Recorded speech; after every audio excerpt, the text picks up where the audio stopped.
नमस्कार प्रिय दर्शकों, हाजिर हूं मैं आज जिस विषय पर हमारी चर्चा है उसे समझने के लिए बोर्ड की आवश्यकता पड़ेगी। फलतः बोर्ड पर मैंने वो विषय पहले से ही अंकित कर दिया है। प्रिय दर्शकों, भी बीते दिनों राशिफल में लगातार हमारी चर्चा चारों त्रिकोणों के बारे में हुई है। एक और स्वतंत्र कार्यक्रम करके मैंने पंचम भाव से संबंधित कुछ बातें आपको बताई थी। आज एक और विषय है जिसे आपको बताने के लिए मैं उपस्थित हुआ हूं। आज का विषय भी बेहद गंभीर और जो ज्योतिष में दिलचस्पी रखने वाले दर्शक हैं उनके लिए बेहद आवश्यक है इस विषय को समझना।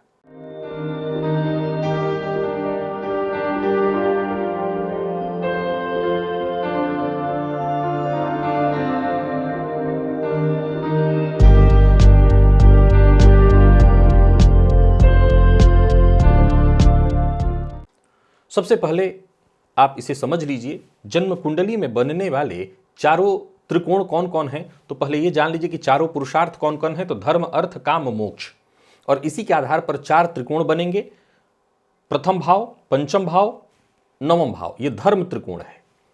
दसम भाव, द्वितीय भाव और षष्ठ भाव, ये अर्थ त्रिकोण है। सप्तम भाव, एकादश भाव और तृतीय भाव, ये काम त्रिकोण है। और चतुर्थ भाव, अष्टम भाव और द्वादश भाव, ये मोक्ष त्रिकोण है।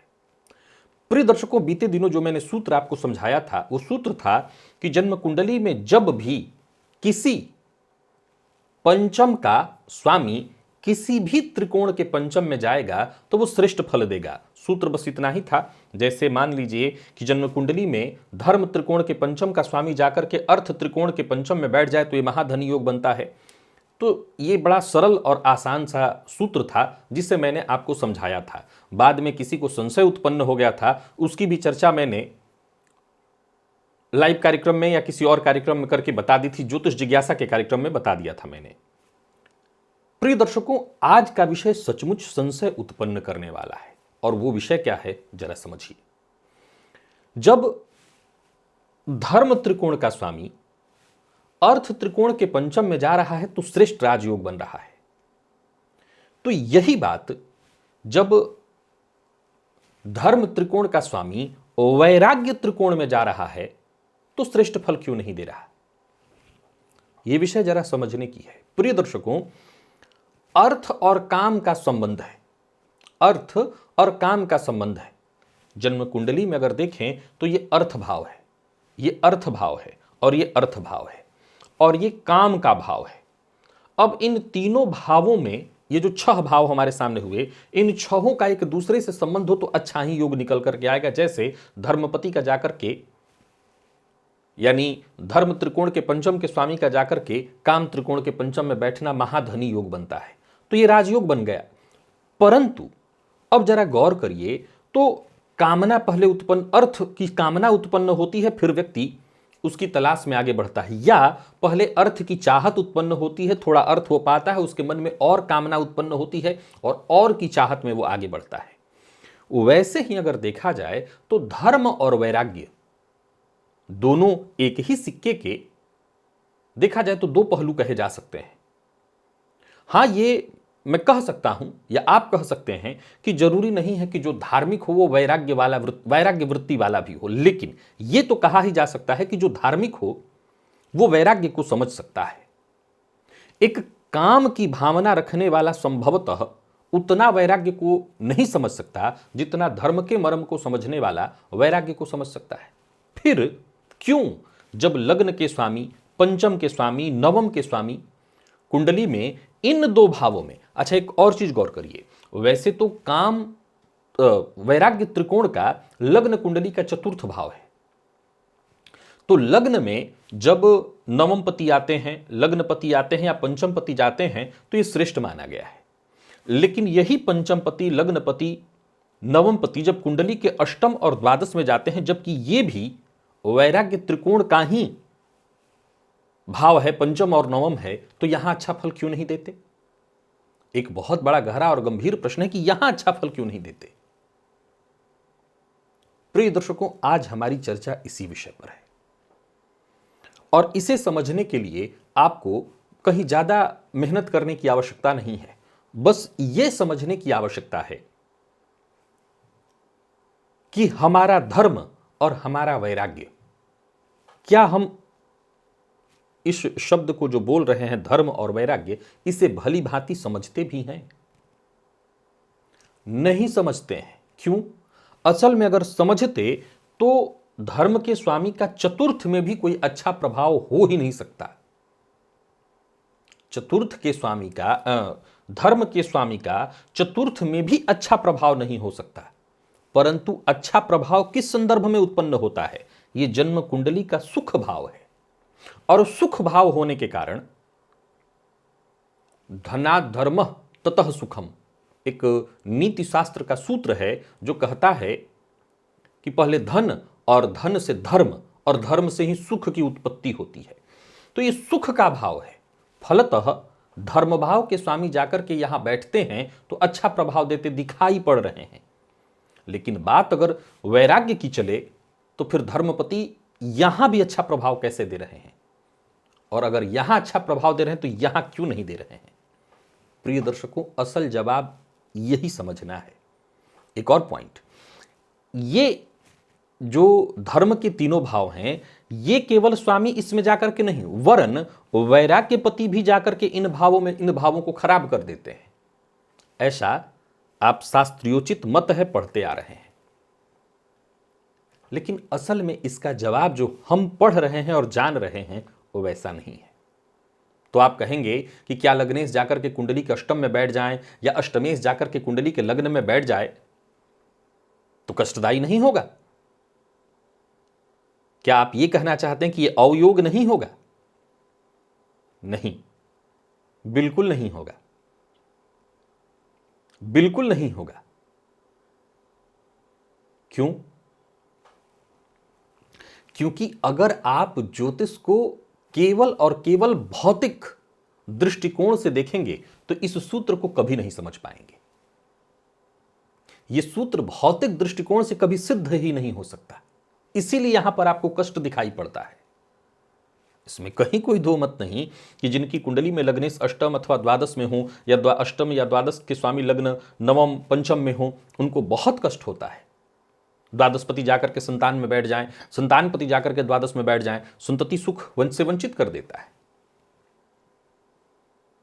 प्रिय दर्शकों, जैसा मैंने कहा, यदि भौतिक सुख के दृष्टिकोण से देखेंगे तो आप इस सूत्र को कभी समझ ही नहीं पाएंगे।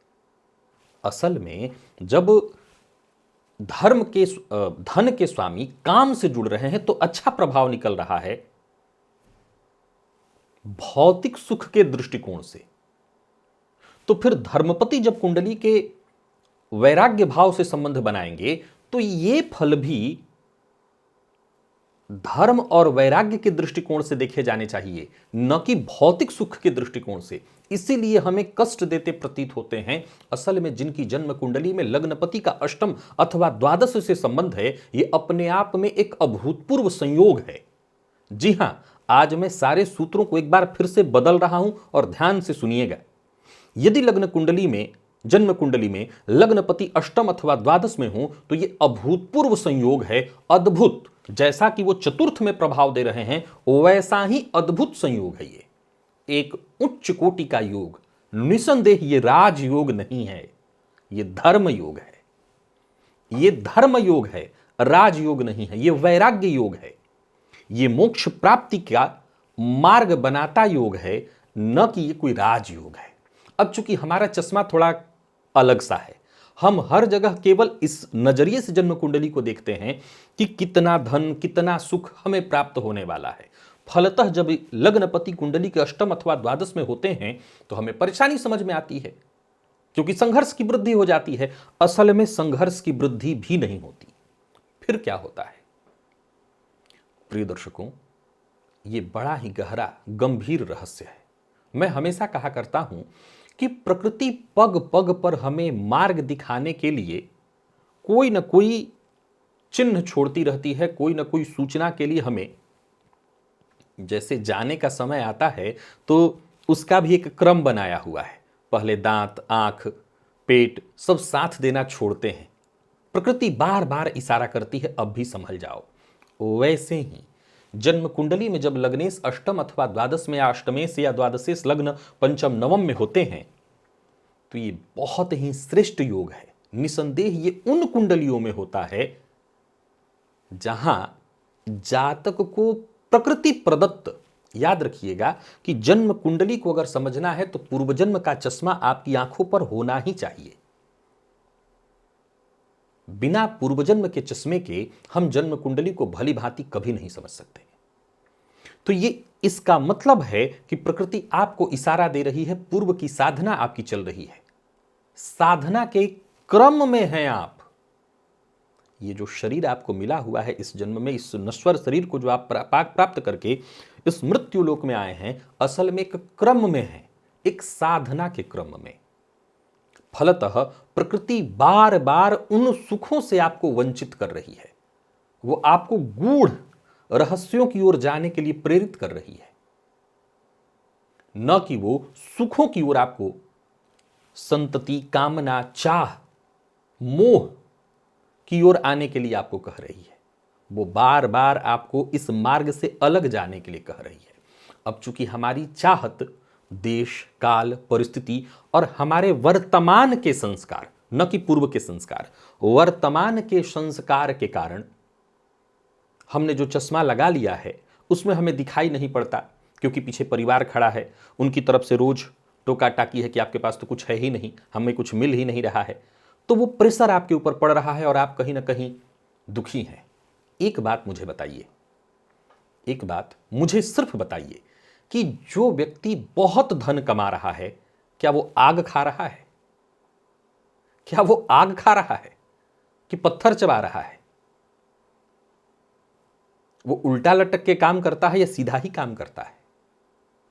जो व्यक्ति बहुत धन कमा रहा है वो ऐसा क्या कर रहा है जो आप नहीं कर रहे हैं? बस इतना ही कि प्रकृति आपको देना नहीं चाहती, वो आपको इस मार्ग पर नहीं जाने देना चाहती, न कि बहुत अधिक धन कमाने वाला आग खा रहा है और आग ही उगल रहा है। ऐसा कुछ नहीं है। उसके शरीर में कोई रॉकेट साइंस नहीं लगा, वही शक्ति आपके पास है। बल्कि आप कई बार जब ये महसूस कर रहे हैं कि आप आलस्य में जा रहे हैं, आपका मन ही काम में नहीं लग रहा, असल में ये सब के सब लक्षण वैराग्य या उदासीनता के हैं, जो भौतिक सुखों से कटने के लिए बाध्य कर रहे हैं। लेकिन चूंकि हम चश्मा पहने हैं किसका, तो हम वर्तमान संस्कार के कारण वो चश्मा पहन लिए हैं जो चारों ओर हमें भौतिक सुख देखने के लिए बाध्य कर रहा है, फलतः परेशान है। सो याद रखिएगा, जन्म कुंडली, हाँ अब सवाल उठता है कि कल को मैं किसी कुंडली का अध्ययन कर रहा होऊंगा तो आप कहेंगे कि शास्त्री जी आप तो कह रहे हैं अवयोग है, जबकि आपने बीते दिनों कहा था ये बहुत ही श्रेष्ठ योग है। मैं पुनः दोहरा देता हूं, लग्नेश का कुंडली के अष्टम और द्वादश में होना अत्यंत श्रेष्ठ योग है, क्योंकि ये धर्मपति का वैराग्य भाव से संबंध है, ये खराब हो ही नहीं सकता। परंतु जब मैं किसी भौतिक चाहत वाली कुंडली का अध्ययन कर रहा हूं, आपको सूत्र याद है, मैंने पूर्व में एक लाइन कहा था कि यदि मैं किसी फकीर की, संत की कुंडली देखूंगा तो कुंडली के अष्टम भाव को देखूंगा। तो असल में देखा जाए तो कुंडली के चतुर्थ, अष्टम और द्वादश यही तीन भाव हैं जो किसी संत की कुंडली में देखे जाने चाहिए, और बाकी के फिर ये तीन भाव, धर्म और मोक्ष, यही तो भाव हैं। तो आगे ऐसा नहीं है कि मैं जन्म कुंडली का अध्ययन कर रहा हूं और इन कुंडली के योगों को काट दूंगा अवयोग, नहीं। जब भौतिक दृष्टिकोण से मैं चर्चा कर रहा हूंगा तो मैं इसको खराब कहूंगा, लेकिन विश्वास मानिए कि जिनकी कुंडली में ये योग है, ये बहुत ही अद्भुत और अत्यंत श्रेष्ठ योग है। निसंदेह ये राजयोग नहीं है, लेकिन राजयोग से एक स्टेप ऊपर का योग है। आशा करता हूं आज का सूत्र आपके समझ में भी आया होगा। आज की बातें जो इतनी लंबी बातें हुई, मुख्य विषय इतना ही था कि यह योग है, श्रेष्ठ योग, तो आपके समझ में भी आया होगा और मेरा बताना सार्थक हुआ होगा, आशा करता हूं। आज के लिए बस इतना ही, इजाजत दीजिए, पुनः मुलाकात होगी। तब तक के लिए नमस्कार।